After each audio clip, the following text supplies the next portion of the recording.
Pleasant viewing and thank you for watching QTV. We take a look at our top stories in our news.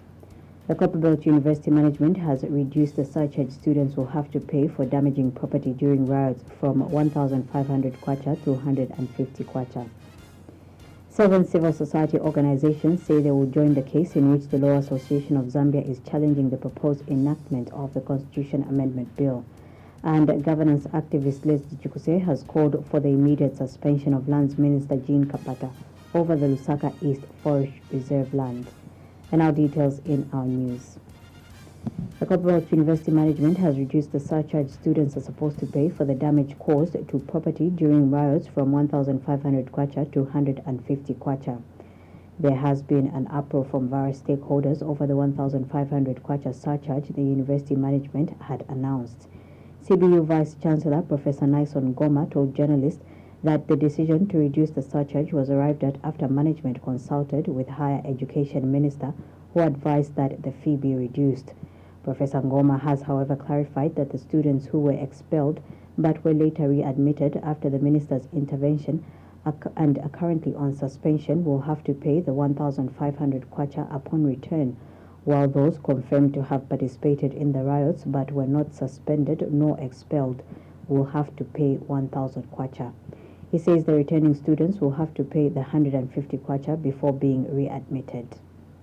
And following the discussions which we have had, it is management's contention that the general student body be surcharged only 150 kwacha, because the 150 kwacha will certainly be a little bit more than what the cost of the repairs would have been. Right? But then we believe that the cost of repairs plus a penalty for not doing enough must be placed in this case. Now, Honourable Minister, we also note here that there are those students who had been suspended for a period of time. Now, those students who you use your prerogative had them, severely reprimanded. Those students, because their area of involvement, the extent of their involvement is slightly wider than the general population. For those, Honourable Minister, we will charge 1,000 kwacha. I should have added here to say that the 150 kwacha for the general students must be paid before those students can be allowed to come into campus. Now, the last category, Honourable Minister, this is the category who had been expelled by the university. Now, those students, when they come back after their suspension, they will be required to pay 1,500 kwacha as surcharge and penalty. And Higher Education Minister Dr. Brian Mushimba says government is agreeable to the revised surcharge fees by the university management. Dr. Mushimba has, however, warned the students to put an end to the riotous behavior, saying they will not only be expelled if the situation repeats itself, but will also be blacklisted from attending any higher education institution in the country. I agree with the punishment that the university is giving to the students. They've revised from their original position, obviously, because they're parents. They understand that we have children that may be vulnerable, children that were innocent, but their innocence is questioned because they sat around while, riots were taking place, by a few that they probably could have done more to make sure that it doesn't happen. And those that were actively involved, you've seen and heard from the VC how their surcharges are much higher. Again, a strong message to them that this behavior ends now and here and won't tolerate it. If they're identified to be part of this ever again, then they'll never go to any of the universities in the country. Meanwhile, National Action for Quality Education in Zambia Executive Director Aaron Chansa has praised Dr. Mushimba for being patriotic in his approach for dialogue and inclusive leadership for the higher education sector. 7 civil society organizations, CSOs, have announced their intention to join the case in which the Law Association of Zambia LAZ is challenging the proposed enactment of the Constitution Amendment Bill number 10 of 2019. And the CSOs have strongly condemned the spurious attacks by Patriotic Front Member of Parliament and Deputy Chief Whip Tutwa Ngulube on the Law Association of Zambia LA's President Eddie Mwitwa and lawyer John Sangwa. The 7 CSOs are Action Aid Zambia, Alliance for Community Action, Caritas Zambia, Center for Trade Policy and Development, Chapter 1 Foundation, CISCA, and Transparency International Zambia. In a joint statement, they have reminded Mr. Ngulube that LAS has a statutory mandate under Section 4 of the Law Association of Zambia Act to promote and defend constitutionalism and the rule of law, adding that every qualified lawyer in Zambia has taken an oath to uphold and defend the Constitution. They have dismissed as having no basis the suggestion that the petition challenging the proposed enactment of the Constitution Amendment Bill number 10 of 2019 has been filed because Mr. Mwitwa and Mr. Sangwa support the opposition United Party for National Development UPND. The CSOs have further described as unfortunate the statements made by Mr. Ngulube threatening to move a motion to have the last president impeached and to have Mr. Sangwa's rank and status as state counsel stripped for taking the case to the Constitutional Court.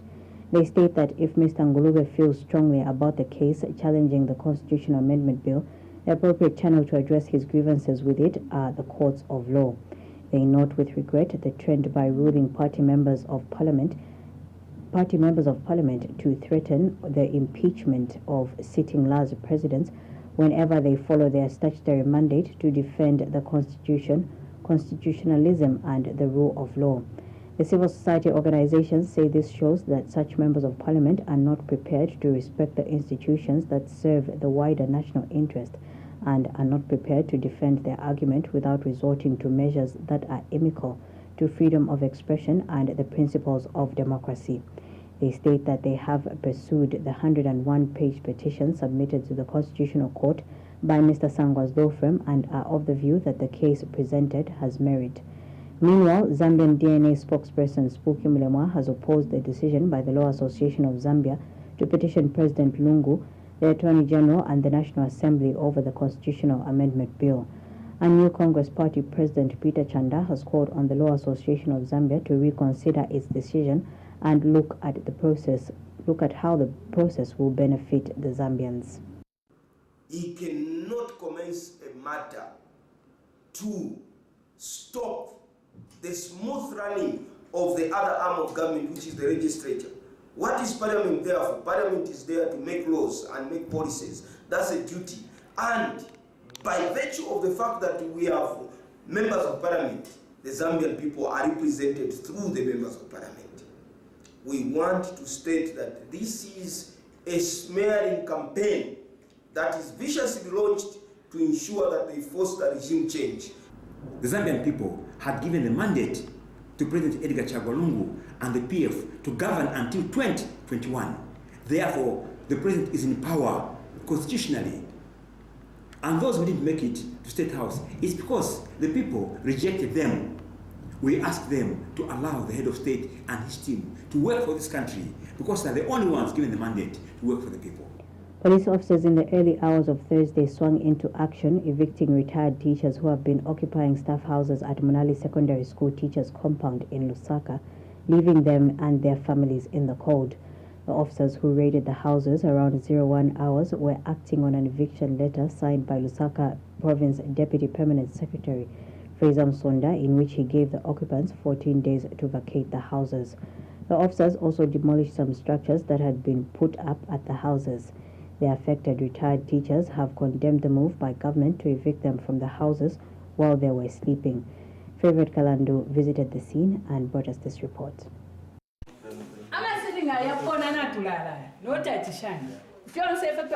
Why? Because government is under time. We are patient. But to wish nkachinga nwazedene 100 kuingira mungani dokula fumye fena batona wide fipe iyi ngande twabike mpasa twaikala 3 ati right pele mpeta 24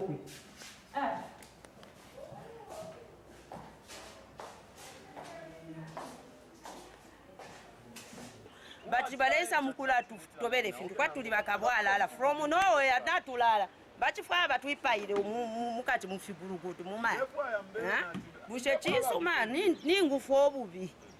These are some of the families occupying government staff houses within Munali Secondary School teachers' compound. However, in the early hours of today, some police officers raided the area and evicted both retired and 7 teachers and subsequently demolished some structures that have been put up as extension to the houses. A 14-day eviction notice is said to have been issued prior to the demolition exercise by Lusaka Province Deputy Permanent Secretary Frezia Msonda. This reporter took time to talk to some affected teachers who have condemned the move to evict them from the houses. They want to share this land. They've already shared. We are suffering.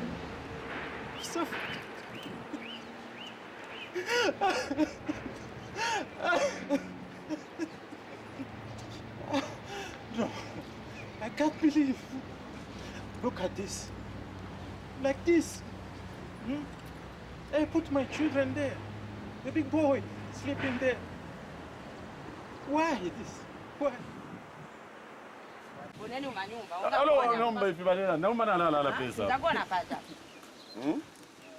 Kwena mweva ntufe kweno kulanda fina ngufe mitobere ndabarika la kopanch fest.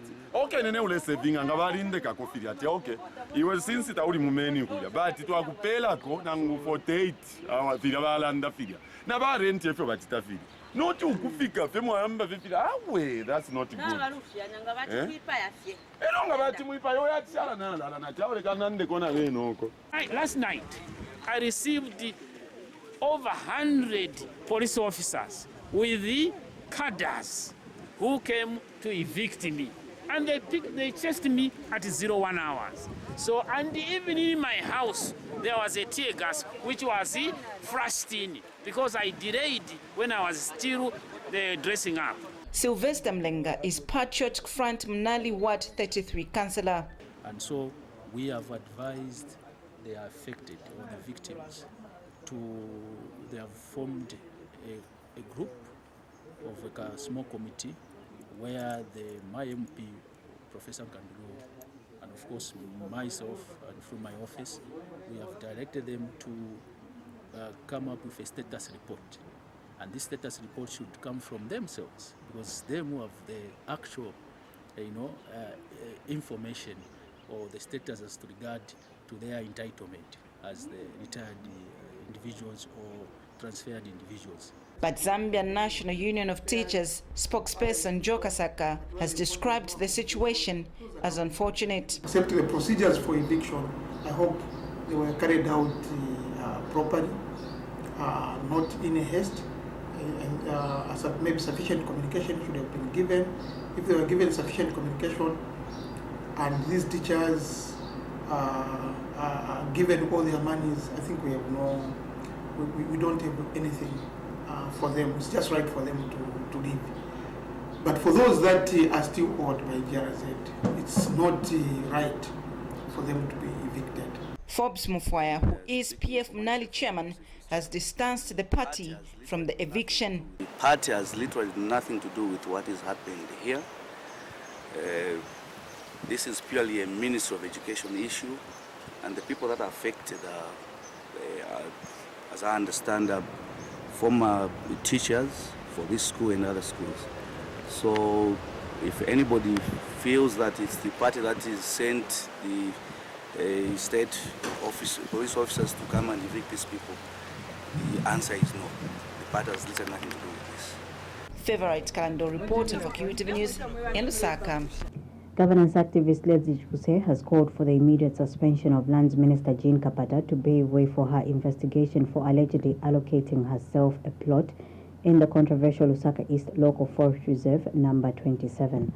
On Wednesday, during a media briefing, Acting Lands Commissioner George Sindila clarified that Ms. Kapata followed the laid-down procedures in acquiring land in the Forest Reserve number 27. But Mr. Chukuse says it is unfortunate that the ministry is trying to defend the minister for allocating herself land. He has wondered why only top officials applied for the land in the Forest Reserve if it was advertised. Mr. Chukuse says this is an indication of serious abuse of authority in the manner the lands minister and others allocated themselves, thus the need to suspend the minister until the tribunal is set up to investigate the matter.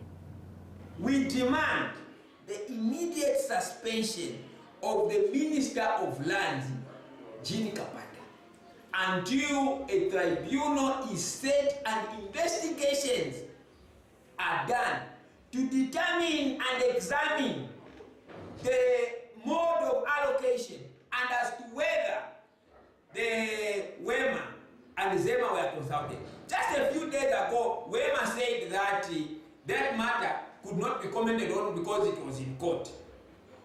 Because the matter was in court. But yesterday, a day after, the Minister of Land justified to say we have given 334 and these people are supposed to give it. It is a kangaroo government. It is a kangaroo government. We need to bring order and sanity in the running of the affairs of this country. This country must not be a country where the rich must look at the poor as if they are nobodies.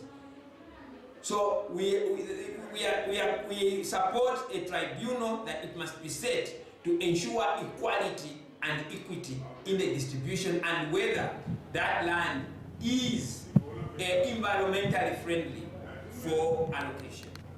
Government, through the Ministry of Commerce, Trade and Industry, is making changes to legal frameworks in terms of how it can support and improve reinvestments in the country. Speaking during the Investor Symposium held in Lusaka under the theme Business Climate for Reinvestment, Commerce, Trade and Industry Minister Christopher Yaruma has acknowledged the existing gaps in the area of reinvestments by various businesses in the country. In a speech read on his behalf by Permanent Secretary Kayula Siame, Mr. Yaruma notes that key policy documents launched last year, such as the Investment Promotions Strategy, Trade Policy of Zambia, the Industrial Policy, Export Strategy, and the Local Content Strategy, can help in the quest to enhance reinvestments.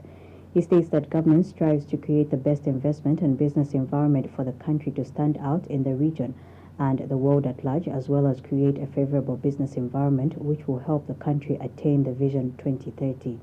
Mr. Yaruma is hopeful that the symposium will culminate into growth and improvement of Zambia's business environment through the formulation of workable and time-framed recommendations. When we talk about the business climate, the business environment for reinvestment, it is a very important topic. Firstly, from the legal perspective. When we talk about the legal perspective, as a ministry, we are already making those changes in the legal framework in terms of how we can support and improve reinvestment in Zambia.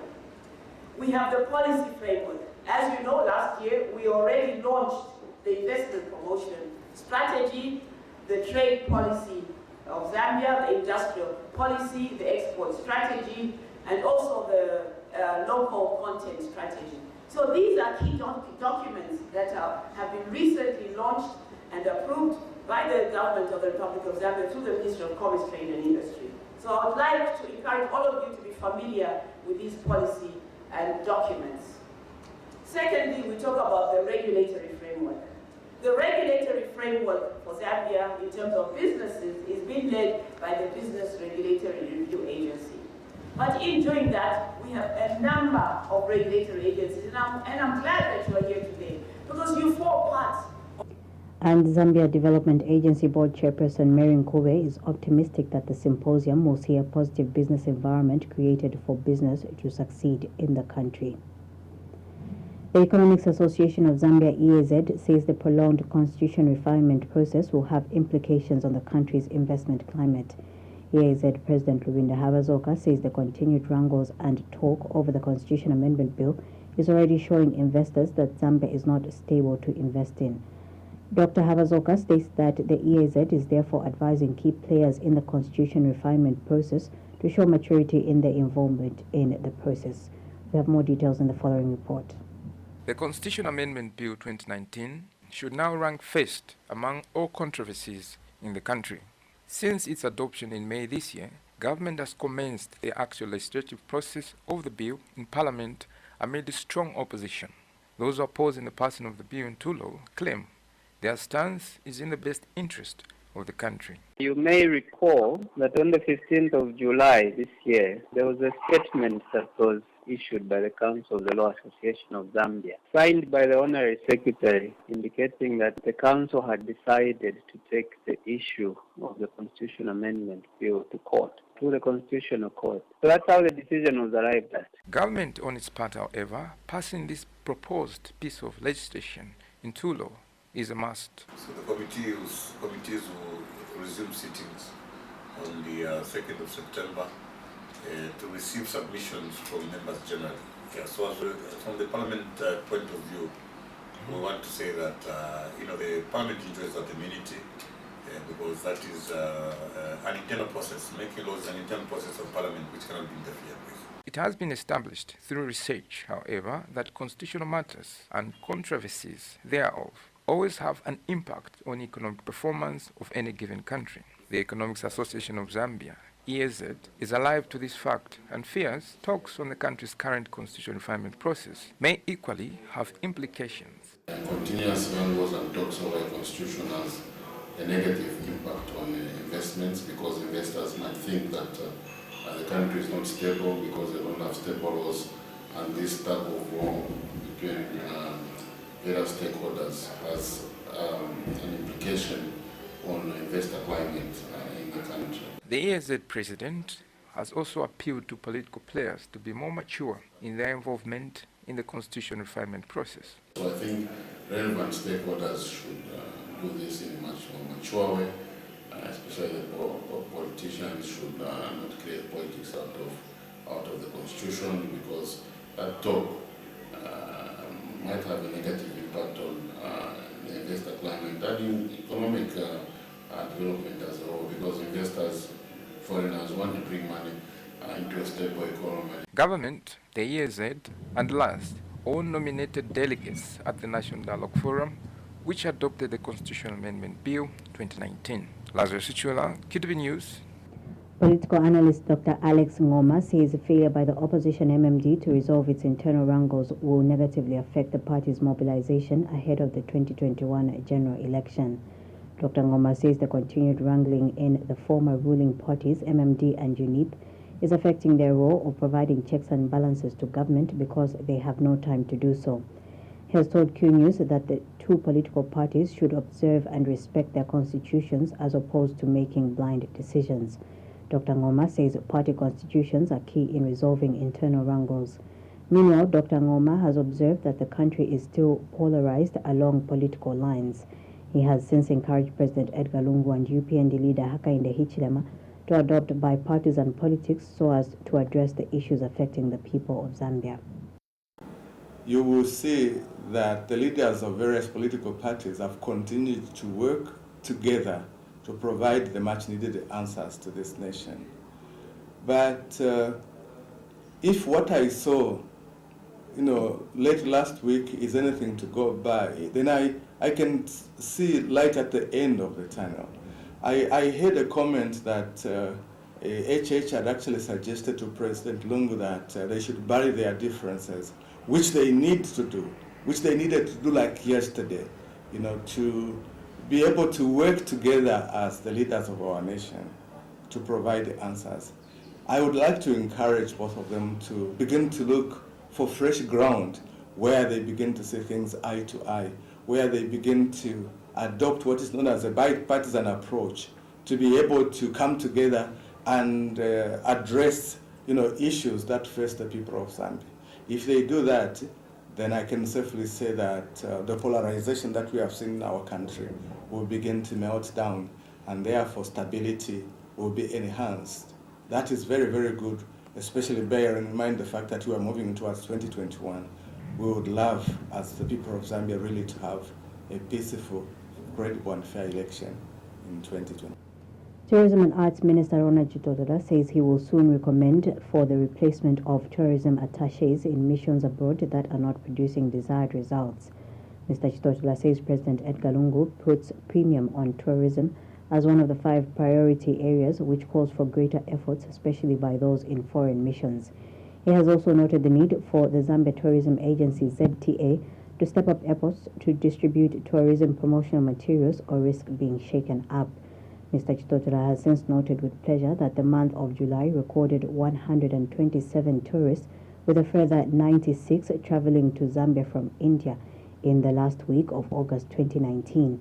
Speaking when he addressed Zambian envoys at the Zambian mission in New Delhi, India, Mr. Chitotola has praised Zambia High Commission in India for recorded 500 tourists from India in the year 2018.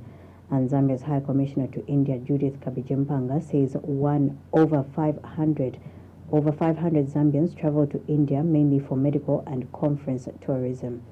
Mrs. Kabijimpanga says Zambia can be marketed if only air tickets could be bought for tourists, because most tourism events organizers in India provide courtesies such as food, accommodation, and local air transport.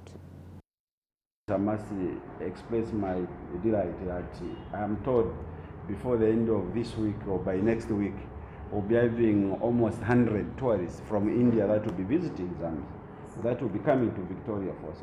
That is how it must be.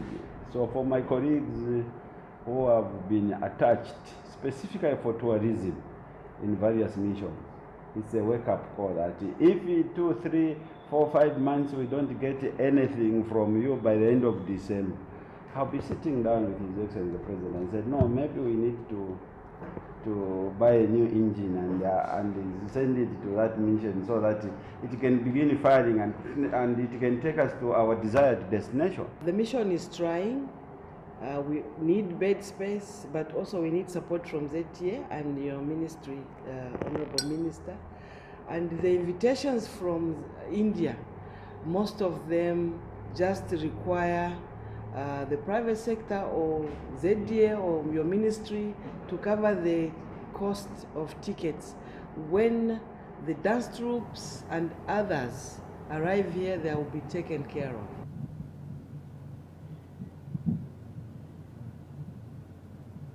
The Konkola Copper Mines KCM last month produced 3,900 tons of copper at the tailing leach plant, provisional liquidator Milingo Lungu has disclosed. Mr. Lungu says this is the highest production at the mine's tailings leach plant, TLP, in the last 2 years. He has also disclosed that in the same month of July, the KCM Changa smelter produced around 8,000 tons of copper. Mr. Lungu has told Q News that in comparison with the output of May and June of 800 and 700 tons respectively, the July output has shown that production is coming along quite well at KCM. He has, however, acknowledged that there is more that needs to be done, as challenges that beset the mine developed over a long period of time and will take some time to resolve. The TLP last month recorded one of the highest productions, I think, in the last 2 years. We were able to produce 3,900 tons of copper, thereabouts.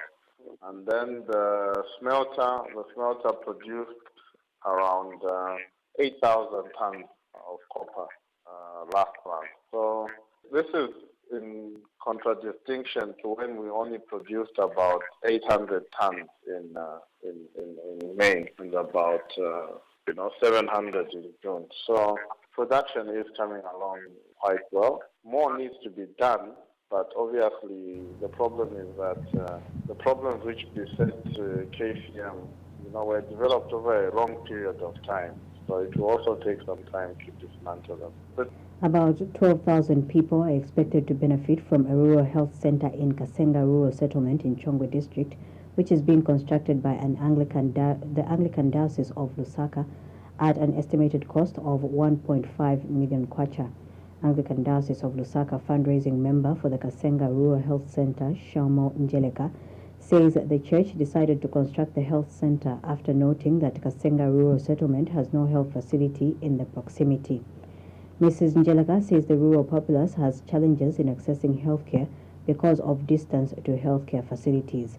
She has since appealed to well-wishers to come on board, support the project, which is meant to benefit many people in the area. Here's a report. Kasenga Rural Settlement is situated 51 kilometers east of Lusaka in Chongwe District, with about 1,200 households. The settlement has no health facility in the proximity, but this will now be a thing of the past, as Anglican Diocese of Lusaka is constructing a health center in the area. Shamon Jeleka is the health center fundraising member.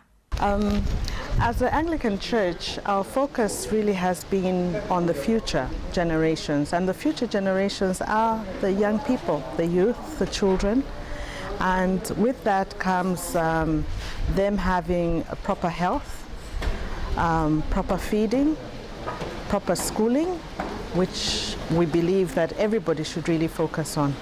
So in terms of any areas of development, we need to ensure that we have adequate structures for the future. My appeal to other organizations apart from the Anglican Church to say, please come on board, because this clinic here will not only be catering for the Anglicans alone. No, it's for the whole community. The church has built this for the community of Kasenga and nearby villages. So it's good that others, those who can help, they can come on board so that this clinic is finished as soon as possible. We suffer a lot walking long distances. Meanwhile, the residents have expressed happiness by the gesture being done by the Anglican Diocese of Lusaka. Ngapo hii kliniki tuka distance ikachepa, especially kuma mothers ili ngiba papila munshilo kufuma kuno ku Kasenga na kukanakanta pakula ku nearest clinic. Kwa meti mapeza ko kliniki pena kukasisi pena ku Chestoni pena kuchongwe so ma kliniki ni mutali kwa meti mapeza kambiri oro mwana adwala usiku kulibe koenda lero twatambire kliniki napa kokola bati kuya tulenda na baanglikeni nokusanga ubwa akwirisha obale akwirisha ulupwa lwesu kuno lule moneka kwati ngaya lule chinja neni kalile kila muri ba Anglican. Martha Katambi, QTV News in Chongwe District. The Japanese embassy has pledged continued collaboration with local television stations in Zambia in an effort to broaden exchanges between Zambia and Japan. Speaking when he handed over a Japanese television program to QTV at a handover ceremony in Lusaka, Japanese ambassador to Zambia, Hidenobu Sobashima, is hopeful that the program will deepen the understanding of the backgrounds of the Japanese society by Zambians. Mr. Sobashima says Japan has since 2002 continuously provided a total of 26 Japanese TV programs to major TV stations in Zambia, including QTV. He states that for the purpose of introducing the Japanese culture and values to the people overseas through TV programs, the Japanese Foundation has a scheme to bear the costs of the broadcasting rights fees and of production of the audio and visual materials. Mr. Sobashima is hopeful that the TV program dubbed Neko Samurai, which is a comical story of a powerful samurai who used to kill harmful cats, will be enjoyed by many Zambians as it has been enjoyed by many Japanese. Since 2008, Japan had continuously provided a total of 26 TV programs until July this year, that is last month, to major TV stations in Zambia, including QTV. The TV programs to be provided this time is Neko Samurai, a story of a powerful samurai, Kyutaro, in the Edo period of Japan around 18th century. Kyutaro, who has become unemployed, gets a job one day of killing cats. The people then were afraid of cats who harm them. However, this job makes Kyutaro's life vibrant and lively. As this program has been enjoyed by a numerous number of Japanese people, I hope that this will be also viewed and enjoyed by as many Zambians as possible to deepen understanding of the backgrounds of Japanese society by Zambians. And the QTV station manager Nelson Zulu expressed gratitude to the Embassy of Japan for picking on QTV as one of the stations to offer its free content. He has also appealed to the Japanese government to consider getting some television program content from Zambia which it can showcase and broadcast in Japan. And Ambassador Sobashima has promised to liaise with the Zambian embassy in Japan to see how Zambian content can be shown in Japan. Zambian production has really improved, and it is a production that has improved in terms of quality, storyline, and also in terms of our actors and actresses as well. So we feel our friends in Japan can actually find it very interesting to watch our local production. So as we accept gifts from Japan, it is our hope and prayer that during your festivals, during your broadcastings and TV programs in Japan, it is our hope that, you know, Zambian production also find a market there, and so that our people, our friends from Japan, can also get to learn more about Zambian culture and also Zambian tradition and our production as well. And it is also our hope that going forward, this is not the only other content we're going to receive from Japan, but more content will be coming in. We appreciate the effort that the Japanese people are putting in making sure that such productions reach as far as Zambian market, and it is our prayer that this relationship will continue.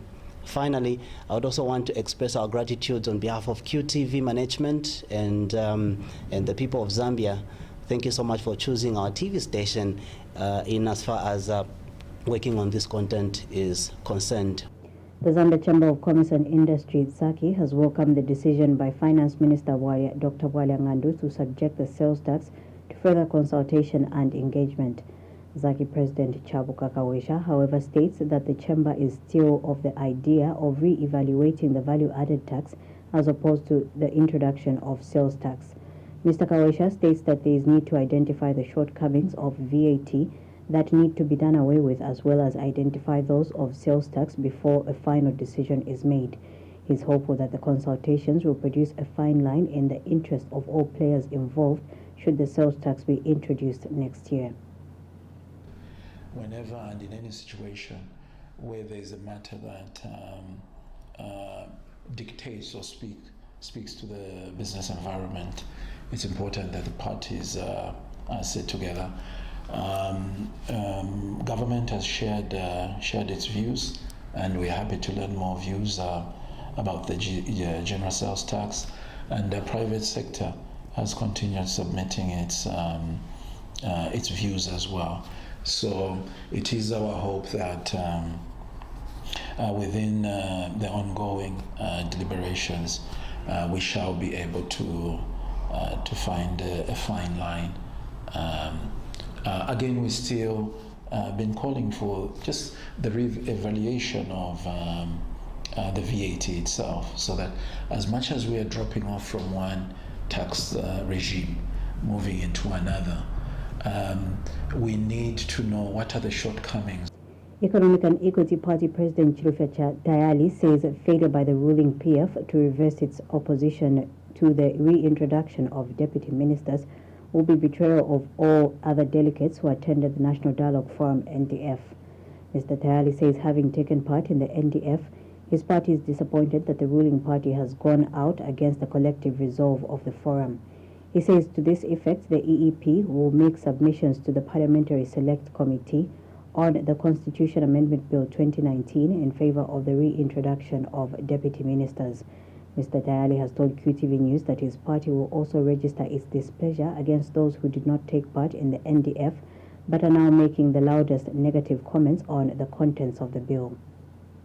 As far as we are concerned, we will appear before the technical committee to present some of these issues, because this is very important. We want to present, one of the issues that we will present is that people who were part of the NDF are now backtracking on what we agreed. And one of the culprits is PF itself. We are going to present this. PF, what they have done is very wrong. There is no way they will be backtracking just because they have heard people shouting to say, no, we don't want deputy ministers. Then they say, no, we don't want this. No, they should be consistent. So this is one of the problems. We are going to present this inconsistency. We are also going to present this crookedness coming from some civil societies who refuse to be part of the NDF, and yet they are busy going around the country shooting down. To end the news recap on stories making headlines. The Copperbelt University management has reduced the surcharge students will have to pay for damaging property during riots from 1,500 kwacha to 150 kwacha. 7 civil society organizations say they will join the case in which the Law Association of Zambia is challenging the proposed enactment of the Constitution Amendment Bill. And the governance activist Leslie Chukse has called for the immediate suspension of Lands Minister Jean Kapata over the Lusaka East Forest Reserve land. On that note, we end the news. Thank you for watching.